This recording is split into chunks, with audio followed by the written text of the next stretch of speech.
I think one of the most confusing things about colostrum and breast milk and formula amounts is the way we treat both in the hospitals right after you've given birth.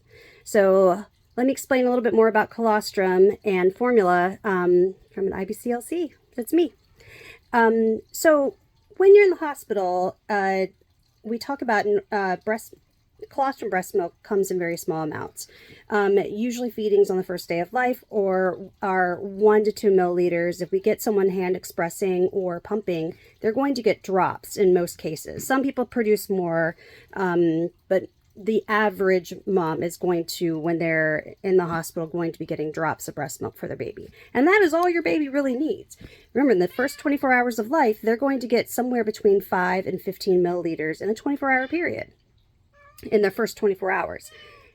Consequently, when someone says, if you're saying, I'm not sure if I have enough breast milk, they're wanting to feed all the time, which is normal. That's what increases your milk, and that's make sure the baby gets all that. But that's for another video. But breast milk is, a colostrum is very nutrient dense. It doesn't have to be in large amounts. But then when you say, oh, I'm concerned about whether or not my baby is getting enough, they hand you a 60 ml size bottle of formula. So when you're being told a 5 milliliter feeding or 5 to 15 milliliters, or 15 milliliters is about a half an ounce a day in the first day of life is normal, but why are you giving somebody a 2-ounce bottle for their baby to eat? And the reason, there's a lot of reasons for this. Number one, formula companies are really not going to make teeny tiny bottles of formula because it's not really cost effective. They'd rather you open it up, give your baby 20 mLs, dump out whatever the baby doesn't eat within an hour of opening it.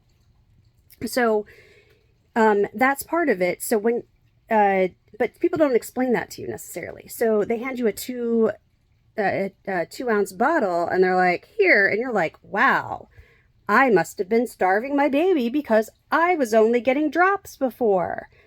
But now you've gone into overfeeding, and that can cause babies to sleep over and, sleep longer than they should, miss feedings when they should, and ultimately can cause low supply. Now, low supply does happen naturally. Sometimes people have such a difficult birth experience that they are not able to nurse right away. They may not be able to nurse for a couple of days. There are absolutely legitimate reasons to give formula in the first 24 hours when circumstances exist that it's necessary. What I propose I would rather see is giving education to families and also providing them with the knowledge that they need to know that these two things are going to be different. Breast milk and formula are just simply not going to be equivalent volume-wise because breast milk is made in our bodies to have very little waste. That's why you don't see as big of poops with breastfed babies versus formula-fed babies. And consequently, in the lab, we can get nutrients into the baby's body, but we can't necessarily always use things that the baby's body can break down. That's why there's a lot of waste. So you have to have extra components in formula that take up volume of a bottle, and then they will, when it, they'll make the volume of a bottle be more than what you would need breast milk wise. But that is super confusing, and it's one of the things that I oftentimes will, when I talk to parents, I have to spend a great deal of time explaining this concept because nobody explains it, number one, and I don't think a lot of people know it. In my previous stint recently in a hospital, I kind of felt that that was something that people did not understand.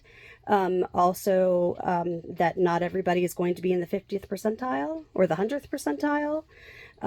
We're all different sizes. So a lot of those things tend to undermine breastfeeding unintentionally by making you think you have low supply or inability to produce enough breast milk for your baby starting from birth. And that, for most breastfeeding women, is not going to be the case. Most people will make enough milk.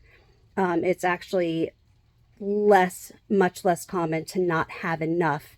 Usually it's a breastfeeding management and making sure that the baby gets to the breast often, enough to get enough of that milk versus giving into their let me sleep for 24 hours kind of thing that babies will do. Also, that's for another video. So